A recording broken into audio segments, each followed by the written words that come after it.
Gradient অপারেশনের বিস্তারিত নিয়ে আজকে আমরা আলোচনা করব। গ্রাডিয়েন্ট শব্দটির অর্থ হচ্ছে এ গ্র্যাজুয়াল চেঞ্জ অর স্লোপ। এই গ্র্যাজুয়াল চেঞ্জ অর্থাৎ হচ্ছে ধীরে ধীরে পরিবর্তন, আর স্লোপ কথাটির অর্থ ঢাল। ভেক্টর বীজগণিতে কোনো একটি স্কেলার ফিল্ড ফাই এর সাথে ডেল অপারেটরের সাধারণ গুণকে গ্রেডিয়েন্ট বলা হয়, যেখানে ফাই এক্স ওয়াই এবং জেড এর একটি ফাংশন। যদি scalar field phi of x y z equals to 3x plus 4y minus 6z হয়, তবে ফাই স্কেলার ফিল্ডটি গ্রেডিয়েন্ট হবে ডেল অপারেটরের সাথে ফাই এর সাধারণ গুণ। ইতিপূর্বে আমরা ডেল অপারেটর নিয়ে আলোচনা করেছিলাম, যেখানে আমরা দেখিয়েছিলাম del equals to i cap del del x plus j cap del del y plus k cap del del z. এই ডেল অপারেটরের সাথে স্কেলার ফিল্ড ফাই অর্থাৎ 3x plus 4y minus 6z এর সাধারণ গুণ করলে আমরা যা পাবো সেটি হবে ফাই, অর্থাৎ এই স্কেলার ফিল্ডের গ্রাডিয়েন্ট। ফাই এর গ্রাডিয়েন্ট নির্ণয় করলে আমরা পাচ্ছি 3i cap plus 4j cap minus 6k cap. এখানে লক্ষণীয়, ফাই অর্থাৎ 3x plus 4y minus 6z একটি স্কেলার রাশি ছিল। গ্রেডিয়েন্ট করার পরে তা একটি ভেক্টর রাশিতে রূপান্তরিত হয়েছে, অর্থাৎ 3i cap plus 4j cap minus 6k cap পেয়েছি। সুতরাং আমরা এখান থেকে দেখতে পাই কোনো স্কেলার ফিল্ডকে ভেক্টর ফিল্ডে উন্নীত করার জন্য গ্রেডিয়েন্ট অপারেশন ব্যবহার করা হয়। গ্রেডিয়েন্টের ভৌত তাৎপর্য বা গ্রেডিয়েন্ট দিয়ে আসলে কি বোঝানো হয় সেটা আমরা এখন একটু দেখব। প্রথমে বলা হচ্ছে স্কেলার ক্ষেত্রের গ্রেডিয়েন্ট একটি ভেক্টর ক্ষেত্র, যা আমরা একটু আগেই বললাম। উপরে বোর্ডের ডান পাশে আমরা আগের উদাহরণটি আবার লিখেছি, যেখানে দেখা যাচ্ছে 3x plus 4y minus 6z এই স্কেলার ক্ষেত্রটিকে গ্রেডিয়েন্ট করার ফলে আমরা পেয়েছি 3i cap plus 4j cap minus 6k cap. অর্থাৎ স্কেলার ক্ষেত্র থেকে আমরা ভেক্টর ক্ষেত্র পাই গ্রেডিয়েন্টের সাহায্যে। এরপরে বলা হচ্ছে গ্রেডিয়েন্টের মান স্কেলার ক্ষেত্রটির পরিবর্তনের হার নির্দেশ করে। 3i cap plus 4j cap minus 6k cap একটি ভেক্টর রাশি।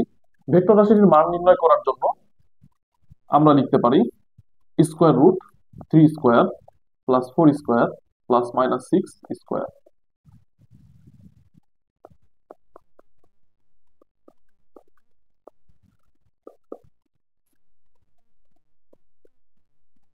Three i cap plus 4j cap minus 6k cap এই ভেক্টর রাশিটির মান পাওয়া যাচ্ছে স্কোয়ার রুট 61। এই মানটি স্কেলার ক্ষেত্র অর্থাৎ 3x plus 4y minus 6z এর বৃদ্ধির হার বা পরিবর্তনের হার নির্দেশ করে। সবশেষে আমরা দেখতে পাচ্ছি গ্রেডিয়েন্টের দিক স্কেলার ক্ষেত্রটির বৃদ্ধির দিক নির্দেশ করে। অর্থাৎ গ্রেডিয়েন্টের ফলে আমরা যে ভেক্টর ক্ষেত্রটি পেয়েছি, এই ভেক্টর ক্ষেত্রের দিক নির্ণয় করলে আমরা স্কেলার ক্ষেত্রটির বৃদ্ধির দিক পাবো। গ্রেডিয়েন্টের ভৌত তাৎপর্য বোঝার জন্য আমরা নতুন আরেকটি উদাহরণ দেখব। ধরে নিচ্ছি ও এ বি সি একটি দ্বিমাত্রিক পাত। ধরি পাতটির তাপমাত্রা Txy equals to 7x plus 3y।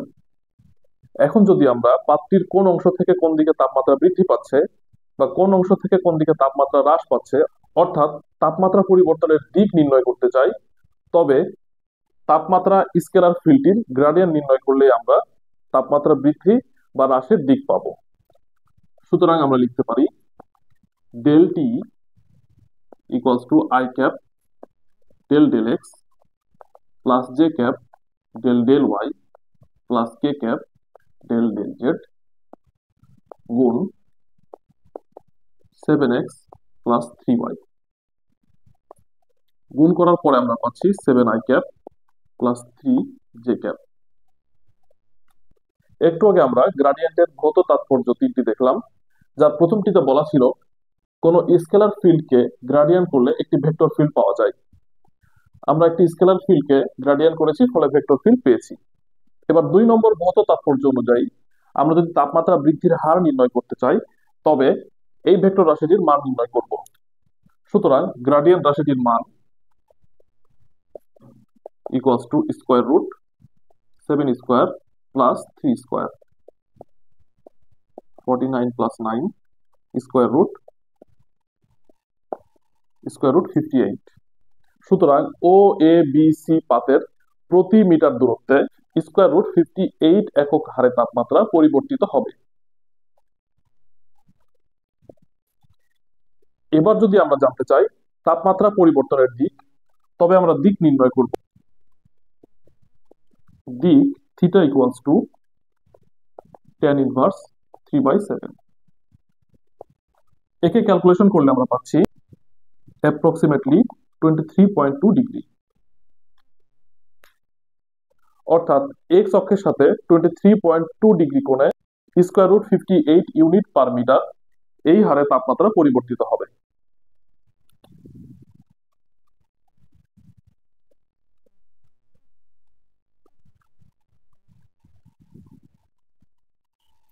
X অক্ষ বনাম ওয়াই অক্ষ লেখচিত্রে এবার এটিকে আমরা প্লট করব।